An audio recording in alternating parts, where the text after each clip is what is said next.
I had never believed that curiosity could physically move a person from one world to another.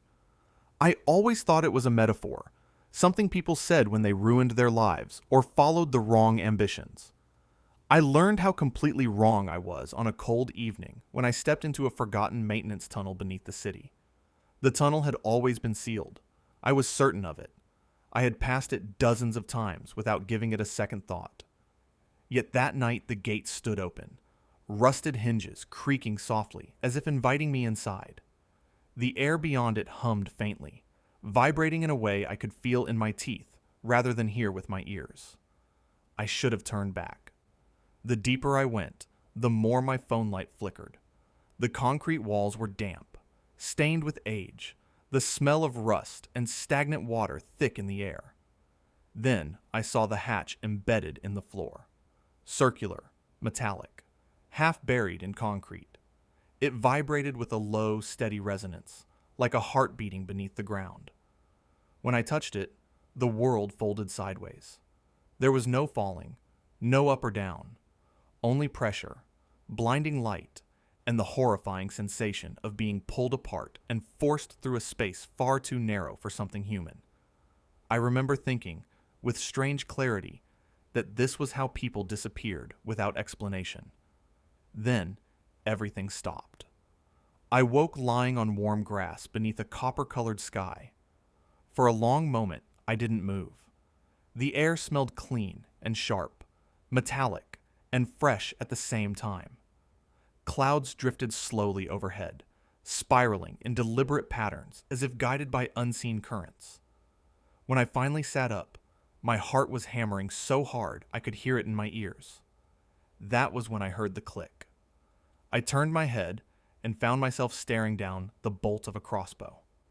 The one holding it was a fox, upright, unmistakably real, wearing a worn leather coat and round spectacles. His amber eyes were sharp, intelligent, and afraid. Behind him stood others, a broad badger with a scarred muzzle and a stance that spoke of discipline, a tall deer gripping a spear carved with unfamiliar symbols, and a crow perched above us, studying me with an intelligence that made my skin crawl. "I'm human," I said slowly, raising my hands. "I don't know how I got here." Silence followed, thick, dangerous. Then, the crow finally said, "You have crossed a boundary no one crosses by accident. Welcome to Bristlehaven." They escorted me into the city under armed watch. Bristlehaven revealed itself in layers of wood, stone, and brass, alive with steam engines and glowing lanterns. Pipes hissed along the buildings like veins. Gears turned openly in clock towers.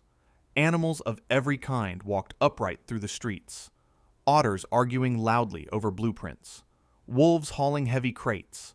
Mice riding narrow rail carts suspended above the ground. Nothing about it felt like a dream. The fox introduced himself as Felix Reed, an engineer's assistant. The crow was Professor Quill, historian and archivist. The badger was Marta Stonepaw, head of the city watch. None of them treated me cruelly, but none offered comfort either. I was an anomaly, and anomalies made people uneasy. They led me to a sealed workshop at the edge of the city. Its windows were dark, its doors reinforced with iron bands and strange symbols carved deep into the wood. "This belonged to Archimedes' owl wing," Felix said quietly, "the greatest inventor our world has ever known." "He vanished 10 days ago," Professor Quill added, "at the exact moment you arrived." Inside, chaos ruled. Shattered machines lay half-melted into the floor. Scorched metal and broken lenses littered every surface. Chalk equations spiraled over walls and tables in frantic layers, intersecting in ways that made my head ache if I stared too long. At the center stood a warped circular frame, a broken portal, twisted inward as if reality itself had tried to tear it apart. Archimedes had attempted to cross worlds. The experiment failed. He was pulled into what they called the in-between, a collapsing layer of reality between dimensions. With him gone, fractures began spreading across Bristlehaven, tears in the air that bent buildings, disrupted machines, and slowly threatened to erase the city altogether. The truth settled in my chest like a weight. I had not merely arrived, I had replaced him. In the days that followed my arrival, Bristlehaven stopped feeling like a spectacle and began to feel like a system. Complex, fragile, and painfully alive. Felix insisted I stay close to him, partly to keep me out of trouble, and partly because, as he admitted one night, my presence made certain machines behave differently. I noticed it too. Steam engines responded faster when I was nearby. Instruments calibrated themselves with fewer errors. Once, while watching Felix struggle with a stubborn pressure valve, I touched the casing without thinking, and the vibration smoothed out instantly. Felix stared at the machine, then at me, his ears twitching nervously. "That's not supposed to happen," he said. Professor Quill took notes obsessively. He followed me through the city, observing how animals reacted to my presence. Some avoided me instinctively. Others stared with open curiosity. Children, mostly fox cubs and young otters, seemed fearless, asking me endless questions about my world, about humans, about whether our cities truly touch the clouds. Marta watched everything in silence. At night, I dreamed of the in-between. Not clearly, never clearly, but in fragments. Endless dark. Floating structures. The sensation of being watched by something vast and patient. I would wake with my heart racing, convinced I had heard a voice calling my name from somewhere far beyond the copper sky. The fractures worsened gradually. At first, they were subtle distortions, reflections bending wrong in water, shadows moving a fraction too late, sounds echoing where no walls existed. Then came the first visible tear near the eastern foundry. The air shimmered, stretched, and split, revealing a depthless darkness behind it. Workers fled in panic as gravity twisted, pulling loose tools into the void before snapping back violently. Bristlehaven adapted with grim efficiency. Barricades were erected. Steam pressure was rerouted. Patrols doubled. Felix and I worked long hours inside the workshop, deciphering Archimedes' handwriting. Brilliant, erratic, and increasingly desperate the closer his notes came to the final experiment. He had known the risk. One entry ended abruptly, ink smeared as if his hand had been shaking. "If I remain, the worlds may endure. If I return, both will fall." That sentence haunted me. Professor Quill explained the theory late one night, his voice low as lantern light flickered across the walls. The portal did not simply move matter. It redistributed balance. Something had to remain behind to prevent collapse. Archimedes had understood that too late. "And now?" I asked. Quill's gaze met mine. "Now, the system is unfinished." The realization crept over me slowly, like cold. I was not just a visitor. I was a variable. As the days passed, the city no longer felt distant. I learned the rhythm of the streets, the names of shopkeepers, the quiet moments before dawn when steam condensed into silver mist along the canals. I helped repair machines, carried crates, shared meals. Bristlehaven accepted me, not fully, but enough that the thought of losing it began to hurt. When the first visible fracture appeared above the central canal, I felt it before I saw it. The sky split like fabric, revealing something dark and unstable behind it.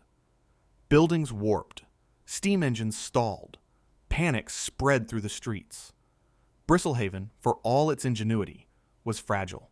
That night, by lantern light, we rebuilt the portal using Archimedes' notes. Felix worked without pause, his paws stained with oil and ink. Marta guarded the doors. Professor Quill translated fragments of theory into something dangerously practical. I helped where I could, and disturbed myself by how easily the symbols began to make sense, as if the portal had rewritten something inside me. By dawn, the machine stood partially restored. We stepped into the in-between together. It was wrong in a way words struggle to capture. Fragments of worlds floated in endless darkness. Streets from my city drifted beside forests of crystal and broken towers of brass. Gravity shifted unpredictably. Sound echoed without source. My thoughts felt too loud, as if the place itself was listening. And there, suspended within glowing sigils, was Archimedes' owlwing. He was massive and ancient, his feathers dulled with exhaustion, his eyes sharp with awareness. He had stayed behind to stabilize the collapse. If he left, both worlds would unravel. "You brought the human," he said calmly. "Good. That means the equation still holds." He could send me home. He had the power to do it. But doing so would strand him forever, bound to a place that was slowly tearing itself apart. "There is another way," Felix said desperately. "Shared displacement." "That would bind the worlds permanently," Archimedes warned. "Neither would ever be fully separate again." The choice was mine. I thought of my old life, my apartment, my routines, my unfinished plans. I thought of the quiet certainty of being human. Then I looked at Bristlehaven, at the city that had taken me in despite fear, at the people who would lose everything if I chose myself. "I choose this world," I said. The in-between screamed as energy surged. My body burned, froze, reshaped. My senses stretched beyond anything human. When consciousness returned, fur covered my arms. My reflection in polished brass showed a tall wolf with glowing eyes. I had become an anchor. Archimedes dissolved into light, his mind woven into the portal itself. Knowledge without body. Vigilance without rest. Weeks passed. The fractures closed. Bristlehaven healed. They call me Ethan of Two Worlds now. I walk the borders between realities, guarding the door that still exists. Not as a place, but as a possibility. One day, when balance allows, I may open it again.